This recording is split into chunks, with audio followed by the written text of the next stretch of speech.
is going to be a wrong precedent. No. Question ಉತ್ತರ ಕೊಡ್ತಾ ಇದ್ದೀನಿ. ಕ್ವಶನ್ ಕೇಳಿದ್ದಾರೆ, ನಾನು ಉತ್ತರ ಕೊಡ್ತಾ ಇದ್ದೀನಿ. ಉತ್ತರ ಕೊಟ್ಟು ಮುಗಿಸಿದ ಮೇಲೆ ಬೇಕಾದ್ರೆ ಕ್ಲಾರಿಫಿಕೇಶನ್ ಕೇಳಲಿ. ಈಗ ಮಧ್ಯದಲ್ಲಿ ಎದ್ಬಿಟ್ಟು ಗಲಾಟೆ ಮಾಡಿದ್ರೆ ಗೂಂಡಾಗಿರಿ ಮಾಡ್ತೀರಾ?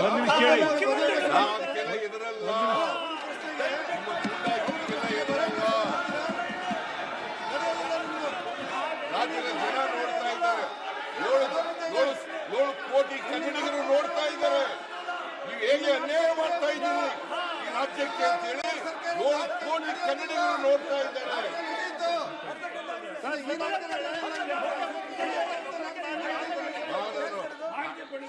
ಮಾಹಿತಿ ಕೊಡ್ತಾ ಇದ್ದೀವಿ.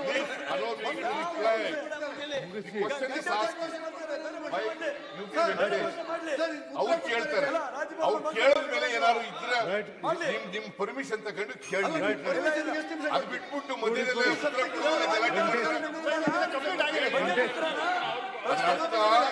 ಅದರ ಅರ್ಥ ಅವರು ತಪ್ಪು ಮಾಡಿದ್ದಾರೆ, ತಪ್ಪುಗಳನ್ನು ಹೇಳ್ಬಾರದು ಅಂತೇಳಿ ಗಲಾಟೆ ಮಾಡ್ತಾರೆ.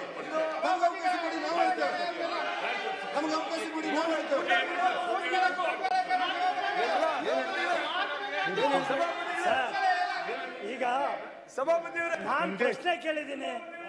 ಅವರು ಪ್ರಶ್ನೆ ಕೇಳಿರೋರು ನೀವೆಲ್ಲ ಪ್ರಶ್ನೆ ಕೇಳಿದ್ರು. ಅವರು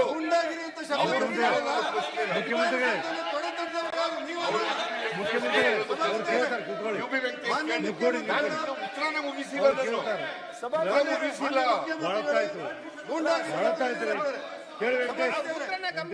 ವೆಂಕಟೇಶ್ ಕೇಳಿ ಕೊಡ್ರಿ, ನೀವು ಕುತ್ಕೊಳ್ಳಿ, ಕುತ್ಕೊಳ್ಳಮ್ಮ. ವೆಂಕಟೇಶ್ ಕೇಳಿ ಕೇಳಿ, ಒಂದು ನಿಮಿಷ ಕೇಳಿ. ಸಭಾಪತಿಯವರೇ, ಒಂದು ನಿಮಿಷ. ಸರಿಯಲ್ಲ ಇದು. ನೋಡಿ, ಈಗ ನೋಡಿ, ಹೇಳ್ತೀನಿ ಇಲ್ಲ ಕೇಳಿ. ಕೊಡ್ರಿ, ಅದನ್ನು ಕಡತದಿಂದ ತೆಗೆದುಹಾಕಲಾಗುವುದು. ಕಡತದಿಂದ ತೆಗೆದ್ರೆ ನಿಯಮ, ನಮ್ಮ ಸದನದ ನಿಯಮಾವಳಿಗಳು ಬೇಕಾಗಿಲ್ಲ ಇವರಿಗೆ. ನಿಯಮಾವಳಿಗಳು ಏನ್ ಬೇಕಾದ್ರೂ ಮಾತಾಡ್ಬೋದು. ಯಾಕೆ ಮಾಡ್ಕೊಂಡಿದ್ದೀವಿ? ಕಡತದಿಂದ ತೆಗೆಯಲಾಗುವುದು. ನಿಯಮಾವಳಿಗಳ ಪ್ರಕಾರ ಮಾತಾಡಿ. ಕಡತದಿಂದ ತೆಗೆಯಲಾಗಿದೆ. Government is ready to reply any question, any question on any matter. ನೀವು ಮಧ್ಯದಲ್ಲಿ ಎದ್ದು ಗಲಾಟೆ ಮಾಡ್ತೀವಿ, ಹೇಳುವಾಗ ಗಲಾಟೆ ಮಾಡ್ತೀವಿ ಅಂತಂದ್ರೆ ಒಂದು ನಿಮಿಷ. ಇದು ಸಂಸದೀಯ ವ್ಯವಸ್ಥೆ ಲಕ್ಷಣ. ನೀವು ಕುತ್ಕೊಳ್ಳಿ. ಸಂಸದೀಯ ವ್ಯವಸ್ಥೆ ಲಕ್ಷಣ. ಇದು ಸಂಸದೀಯ ವ್ಯವಸ್ಥೆಗಳ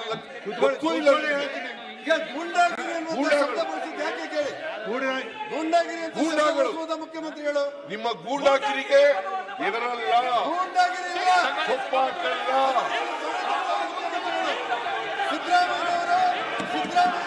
ಒಪ್ಪಾಟಲ್ಲ, ಎದರಲ್ಲ.